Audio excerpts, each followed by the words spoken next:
ఎడన్నా మీ మధ్య కాంగ్రెస్ బీజేపీ మాటలు ఎప్పుడైనా జరిగినాయా మీకు రేవంత్ రెడ్డికి మధ్య? కాంగ్రెస్ బీజేపీ అంటే అంటే మీరు బీజేపీ ఎమ్మెల్యే, ఆయన ముఖ్యమంత్రి, అవును. ఏవైనా మాటలు జరిగినాయా? అంటే అసెంబ్లీ మాట్లాడదాం, అంతే. అవును, అసెంబ్లీ మాట్లాడతాం. బహిరంగ అందరికన్నా తెలంగాణ నిగ్గదీసింది నిలదీసింది నేనే కదా ముఖ్యమంత్రి గారిని. కోడంగల్కి 1000 కోట్లు ఎట్టకుండా పోతావు, మాకు ₹1 కోట్లు ఎట్టిస్తామని. దాని గురించి ఆఫ్ కెమెరాలా మీ పర్సనల్ గా ఏమైనా మాటలు అయితే అడుగుతాను, బహిరంగానే అడుగుతా నేను. అంతే. అంటే మంత్రులను కూడా అడుగుతాను, ఉన్నది ఉన్నట్టు దోసుకపోతే దానికైనా మేము తెలంగాణ తెచ్చుకున్నది. అంటే ఆదిలాబాద్ నిజామాబాద్ నిర్లక్ష్యం గురి చేసి, అంటే మా ప్రాంతాలను నిర్లక్ష్యం గురి చేసి మా డబ్బులన్నీ దోసుకొని పోతారు ఎట్లా? అంటే మేము పన్నులు కడతలేమా? మరి 2 లక్షల కోట్లు అప్పు తెచ్చిండ్రు, అంటే మా వాట లేదు దాంట్లో. మదిరకు, నల్గొండ, ఖమ్మం, మహబూబ్నగర్ 3 జిల్లాలు ఉన్నాయి తెలంగాణలో, మిగతా 7 జిల్లాలు లేవా? కాంగ్రెస్ వాళ్ళకు కూడా కడుపు అడుగుతున్నారు, ఎమ్మెల్యేలు వాళ్ళు కూడా అంటున్నారు కదా. కానీ కొద్దిగా పరిమితులు ఉంటాయి వాళ్ళకు. నేను ప్రతిపక్షంలో కాబట్టి నిగ్గదీసి అడుగుతున్నాను.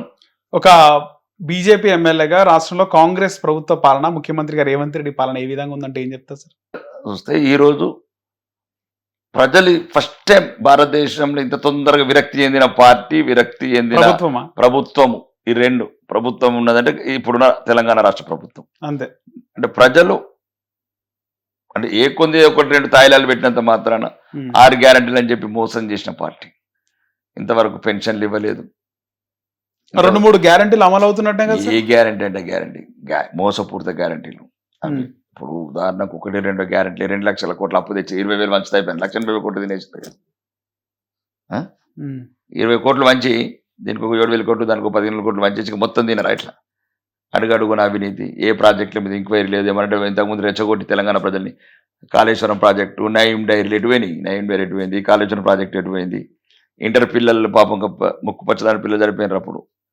అవన్నీ తీయాలా? లోపల ఎవరెవరు తప్పేసినా అందరినీ తీసుకు చెంచలగూడలు ఎత్తాము, చెర్లపల్లి ఎత్తాం అనుకుంటే చెప్పి అంత లోపైకార ఒప్పందాలు చేసి మళ్ళీ నేను నువ్వు ఒకటే అనుకుంటే తయారైనరు కాంగ్రెస్ బీఆర్ఎస్. ఇందులో ఎమ్మెల్యేలు అందులో పోతారు, అందులో కొన్ని ఎమ్మెల్యేలు దీనిలో పోతారు. ఆ 2 పార్టీలు ఒకటే.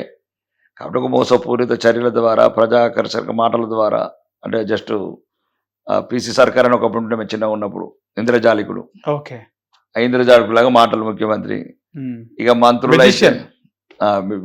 ఉండే చూడు, ఇంత మెజిషియన్ ఉండే అట్లా ఇట్లా అనగానే ఇట్లా పౌరమత్తుండే, ఇట్లా అనగానే అంటే ఇట్లా మెజిషియన్ లాగా పరిపాలిస్తున్నారు. తెలంగాణ ప్రజలకు జ్ఞానోదయం అయింది.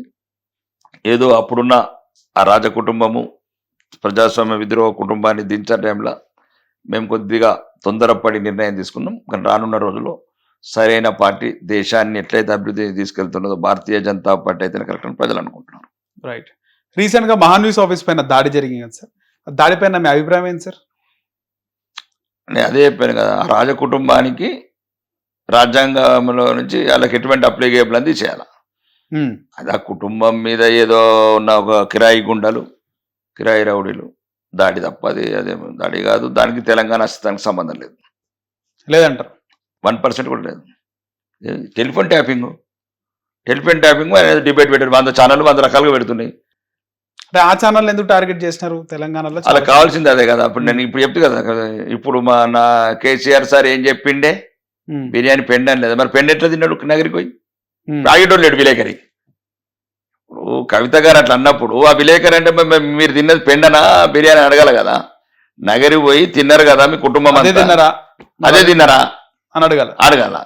అట్లా విలేకరులు అడుగుతలేరు కాబట్టి ఏముంది, ఆంధ్ర తెలంగాణ, ఆంధ్ర తెలంగాణ ప్రపంచమంతా ఒకటైనప్పుడు దీనికి ఆంధ్ర ఎన్ని రోజులు ఎడతారు? ఆంధ్ర వాళ్ళ మీద కాంట్రాక్ట్లన్నీ మళ్ళీ ఆంధ్ర వాళ్ళకి ఎన్ని రోజులు ఏడుస్తారు? ఆంధ్ర నిజంగా కూడా చెప్పండి. అయిపోయింది, 11 సంవత్సరాలు అయింది, వాళ్ళ బతకాలు బతున్నారు. మన అమరావతి అనుకుంటారు, వాళ్ళేదో పాపం రాజధాని లేక తంటాలు పడుతున్నారు, కట్టుకుంటారు. దాని మీద కూడా ఎడతారా? ఇంకా చంద్రబాబు నాయుడు పైన కూడా మాట్లాడుతున్నారు కదా సార్ ఎప్పుడు చూసినా. నేను చంద్రబాబు నాయుడు ఏం చేసిండు తెలంగాణకు? హైదరాబాద్ అభివృద్ధిలో ఎవరు కాదన్న సత్యం. అలా కేటీఆర్ అన్నాడు కదా సార్ చాలా సార్. వాళ్ళు ఏం చేశారు ఒకటి చెప్పాను. కేటీఆర్ అన్నారు, అందరూ అన్నారు, కేసీఆర్ కూడా అన్నాడు. ఒక్క మాట చెప్పండి, వీళ్ళు ఏం చేశారు హైదరాబాద్కు? టీఆర్ఎస్ చెప్పండి. ఔటర్ రింగ్ రోడ్ కట్టారా? సాఫ్ట్వేర్లు ఏమైనా తెచ్చారా? అవన్నీ మొదలు వచ్చిన ఇండస్ట్రీ. ఆడాతే 11 వచ్చిందా? 11 వచ్చింది. గూగుల్లో క్యాంప్ పెడితే 2 క్యాంప్ ఇచ్చుకున్నాడు. ఆడదే నారాయణ కాలేజ్ పెట్టుకున్నట్లు. ఎయిర్పోర్ట్ కట్టారా? ఏం చేశారు? డబ్బంతా ఏం చేశారు? 20 లక్షల కోట్లు చెప్పండి కదా. వాళ్ళ ముద్ర ఉన్నది ఒకటి చెప్పండి. ఇక్కడ 10 ఏళ్ళల్లా మా 20 లక్షల కోట్లల్లా ఏం చేసారు ఒకటి చెప్పండి అది చెప్పుకోవడానికి. హైదరాబాద్ లో సెక్రటేరియట్ కట్టిరు, అంబేద్కర్ గారి విగ్రహం పెట్టిరు, హైటెక్ సిటీ దాటిన తర్వాత దాని గచ్చిబౌలి. గురించి మేము తెలంగాణ కోరుకున్నది, దాని గురించా మా పిల్లలు చచ్చింది,